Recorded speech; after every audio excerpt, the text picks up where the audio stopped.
दर्शनमालय दर्शनम्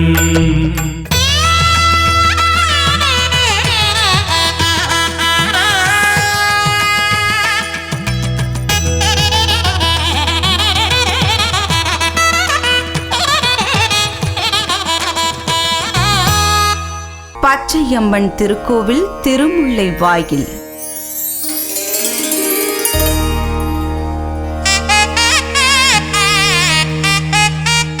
கிராம தேவதைகளில் பச்சையம்மனுக்கு சிறப்பான இடம் உண்டு. பல இடங்களில் கோவில் கொண்டருளும் பச்சையம்மனுக்கு சென்னை ஆவடி அருகே அமைந்திருக்கும் திருமுல்லை வாயிலில் மிக அருமையான கோவில் அமைந்திருக்கிறது.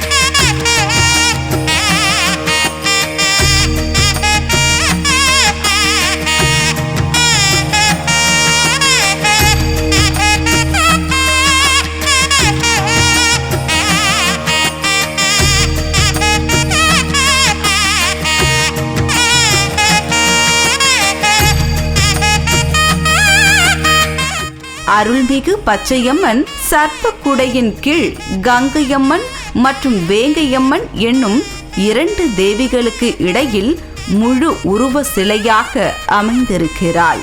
இவள் பேரெழில் கொண்டவள். கிழக்கு நோக்கி பின்புறம் பச்சை வண்ண எழிலோடு பெரிய ரூபம் கொண்டு வீற்றிருக்கிறாள்.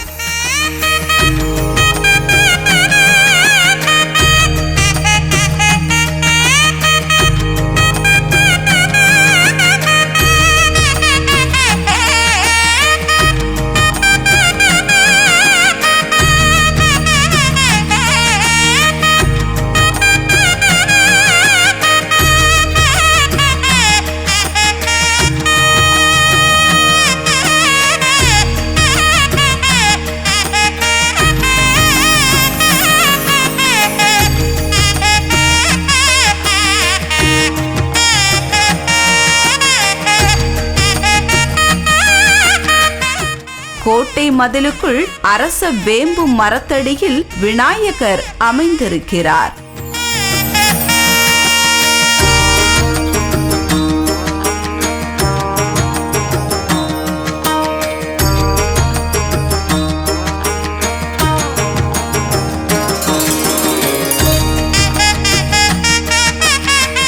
அடுத்து நவகிரக கோவில். இங்கு விமானத்தில் சனீஸ்வரன் பொங்கும் மங்கள சனியாக வீற்றிருக்கிறார். இது தவிர வடகிழக்கில் சனீஸ்வரன் தனியாகவும் இருந்து அருள் பாலிக்கிறார்.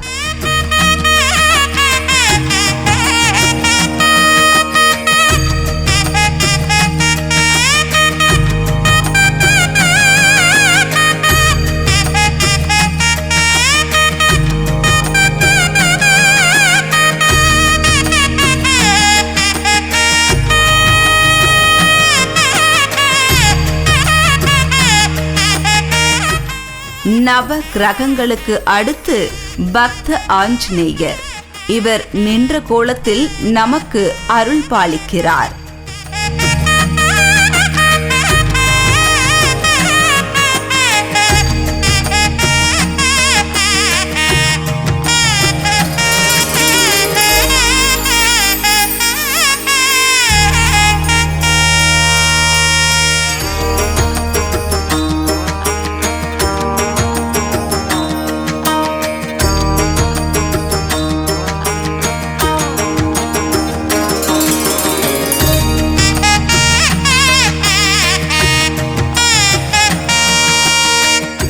கோவில் வளாகத்தில் தேவலோக புறவிகள் சித்திர வடிவில் நம் கண்களை கவர்கின்றன. வீரமுத்து வீராட்சியுடன் சக்தியின் கோட்டையை காவல் காக்க சப்த மகரிஷிகள் போர் ஆயுதங்களுடன் வானுயர காட்சி தருகின்றனர்.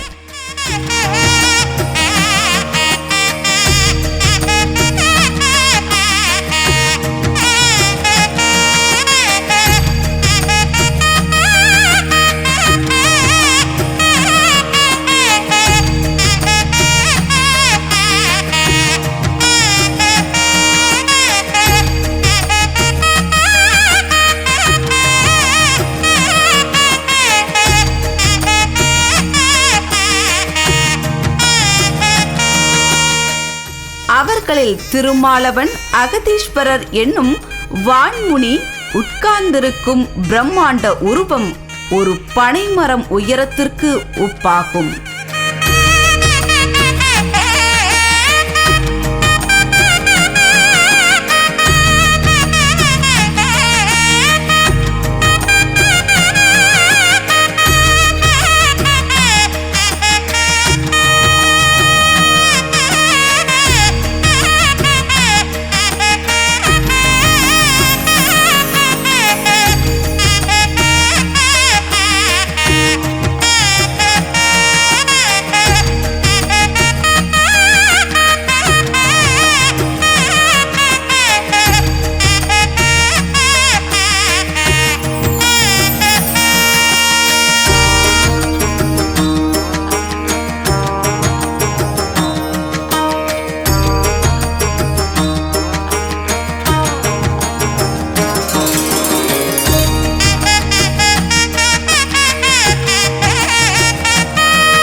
பஞ்சலோக திருமேனி பச்சை மாதேவி கோட்டைக்குள் தென்மேற்கில் கோவில் கொண்டுள்ளார். பிரதான பச்சையம்மன் மூலஸ்தானத்திற்கு வெளியில் வடக்கு முகம் நோக்கி அன்னை காத்தாயி குமார குழந்தையுடன் காட்சியளிக்கிறாள்.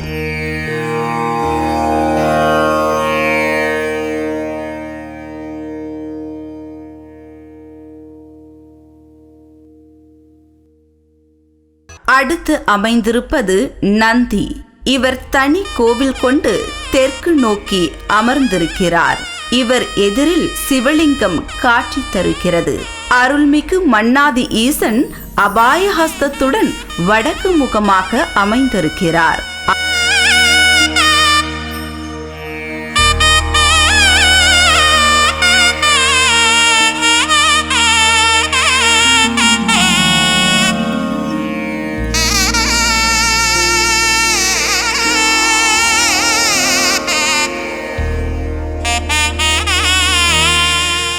அவர் எதிரே அன்னை ஈஸ்வரி ஈசனுக்கு வலப்பக்கமாக மேற்கு நோக்கி அமர்ந்தபடி கைகூப்பி சிவபூஜை செய்கிறாள்.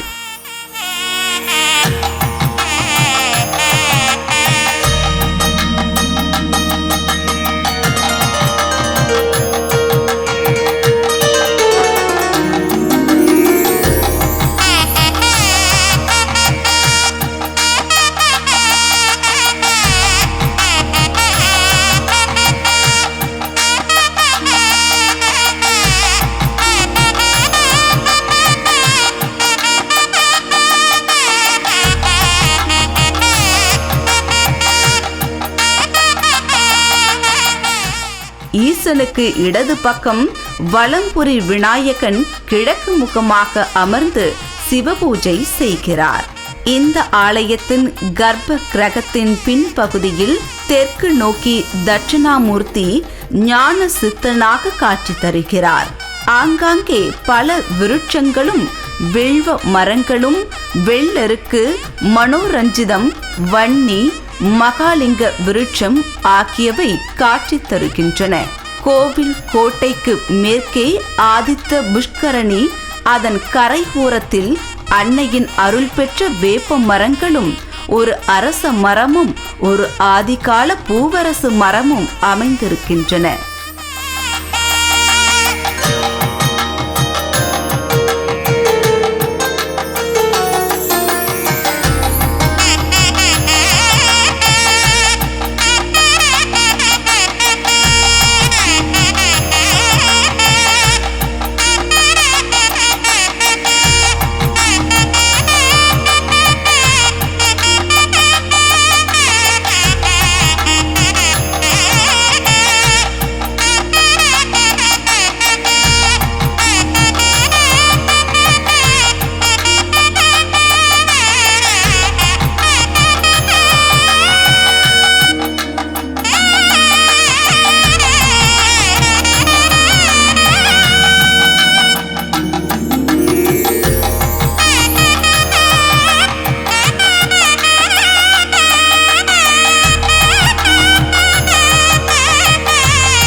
இந்த கோவிலின் தல வரலாறை சற்று பார்க்கலாம். முன்னொரு காலத்தில் அம்மையப்பன் ஆகிய ஈசனும் உமையவளும் ஏகாந்த நிலையில் இருக்க, அந்த நேரத்தில் விளையாட்டாக ஈசனின் கண்களை தனது இரு கைகளை கொண்டு பொத்தி விளையாடுகிறாள் அன்னை. இறைவனின் திருமுகத்தில் சூரிய சந்திரர்களாக விளங்கும் 2 கண்களும் மூடப்பட்டவுடன் பிரபஞ்சமே இருண்டு விடுகிறது. பார்க்கடலில் சயனம் செய்து கொண்டிருந்த மாலவன் முதல் தாமரை மலர் மீது அமர்ந்து சிருஷ்டி தொழிலை செய்து கொண்டிருந்த பிரம்மன் வரை அனைவரும் அந்த பேருருளை கண்டு நடுங்கி கலங்கி நிற்க, ஈசன் தன்னுடைய 3வது கண்ணை திறந்து ஒளி வெள்ளம் பாய்ச்சுகிறார். தன் செயலால் விளைந்த விபரீதத்தை எண்ணி அஞ்சி அன்னை பரமனின் கால்களில் விழுந்து மன்னிப்பு கேட்கிறாள். ஆனால் பரமனோ அவளை பூலோகத்தில் மானிட உருவம் எடுத்து பிறக்கும்படி சாபமிட்டு விடுகிறார். தேவர்களும் திருமால் பிரம்மா அனைவரும் அன்னையை மன்னிக்கும்படி வேண்ட பரமன் சிரிக்கிறார். இது தனது திருவிளையாடல்களில் ஒன்று என்பர். காசி மாநகரத்தில் பஞ்சத்தை போக்கி அங்கு சாத்திரங்கள் இவைகளை நிலைநாட்டவும் அசுரர்களை வதங்கள் புரியவும் தான் இந்த சாபம் என்கிறார். திருமுல்லை வாயில் என்னும் முல்லை காட்டிலும் மாங்காடு என்னும் சேத்திரத்திலும் காஞ்சியிலும் தவம் புரிந்து பின்னர் தன்னை வந்து அடைவாள் என்று ஆறுதல் கூறுகிறார். உத்தரவு பெறும் அன்னை பூலோகம் வரும்போது அவளுக்கு விஜயலட்சுமி, சுந்தரலட்சுமி ஆகியோர் குடைபிடிக்க, வீரலட்சுமி வெண் சாமரம் வீச, அருந்ததி அடப்பம் ஏந்தி வர தேவ கன்னிகைகள் படைசூழ வருகிறாள். அப்பொழுது ஏற்படும் புழுதி வாயு பகவானால் சுழன்று அடிக்கப்பட்டு எங்கும் புழுதி மண்டலம் ஆகிறது. வீரமாபுரி என்னும் ஒரு அரச எல்லையை ஒரு பெரும் இருள் சூழ்கிறது. அதனை ஆண்டு வந்த மன்னன் சூரகோமான் அன்னையை அழிக்க படையுடன் வருகிறான்.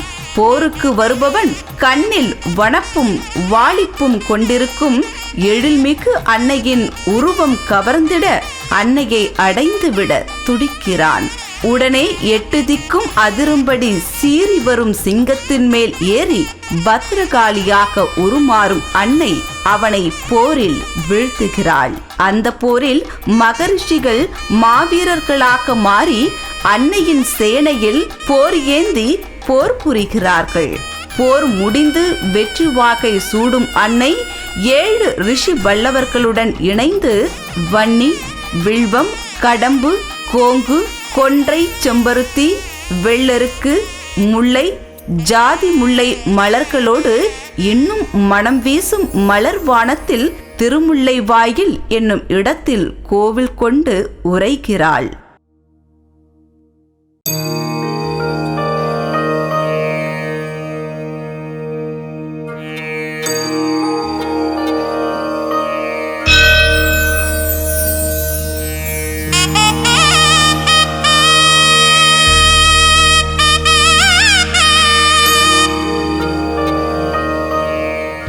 பச்சையம்மனை பற்றி இன்னொரு வரலாறும் சொல்லப்படுகிறது. பசுமை செழிக்க செய்யும் இந்த அன்னை ஒருமுறை ஈசனை குறித்து தவம் இயற்ற திருவுள்ளம் கொண்டு பூமியில் ஓர் இடத்தில் மணலால் லிங்கம் அமைத்து வழிபட விரும்பினாள். மணலிங்கம் சமைக்க தண்ணீர் தேவைப்பட்டதால் விநாயகரையும் முருகனையும் அனுப்பினாள். அவர்கள் நீர் எடுத்து வர தாமதம் ஆகவே தன்னுடைய கை பிரம்பினால் பூமியை தட்டி நீர் வரவழைத்து லிங்கம் சமைத்து முடித்தாள். அன்னையின் பூஜை வேளையில் அருகில் இருந்த வனத்தில் இருந்த அரக்கன் ஒருவன் தொல்லை கொடுத்தான். ஈசனும் விஷ்ணுவும் வரமுனி செம்முனியாக வந்து அரக்கனை வதம் செய்தனர். பின்னர் அன்னை சிவ வழிபாட்டை முடித்துக்கொண்டு கைலாயம் புறப்பட்டு சென்றாள். தான் பூஜை செய்த இடத்தில் தன்னுடைய சாநித்தியம் இருக்க வேண்டும் என்று நினைத்த அம்பிகை பூமியில் பல இடங்களில் பச்சையம்மன் என்ற திருப்பெயரில் கோவில் கொண்டாள் என்கிறது அம்மனின் திருக்கதை.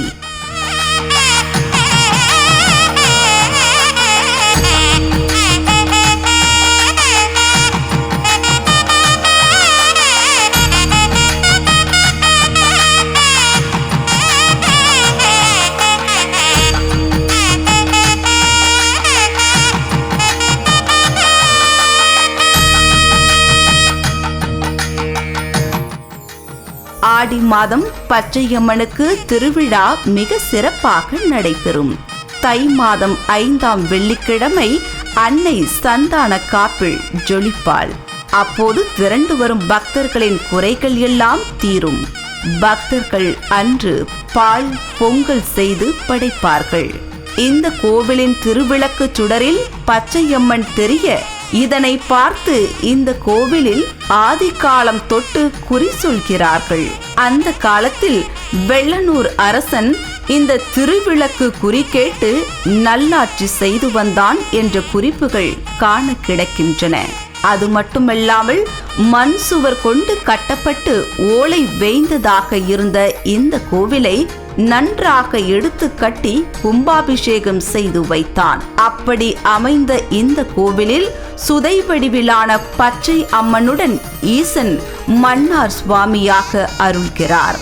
விநாயகர், முருகன், வாழ்முனி ஆகியோரையும் இங்கே தரிசிக்கலாம். மிக பழமையான இந்த கோவிலில் சித்திரை மாதம் நடைபெறும் அக்னி நட்சத்திர பூஜை விசேஷமானது.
இங்கு வந்து அம்மனை வழிபட்டால் திருமணம் கைகூடும், பிள்ளை பாக்கியம் கிடைக்கும் என்பது நம்பிக்கை. அம்மனை வழிபடுவோம், அவள் அருளை பெறுவோம்.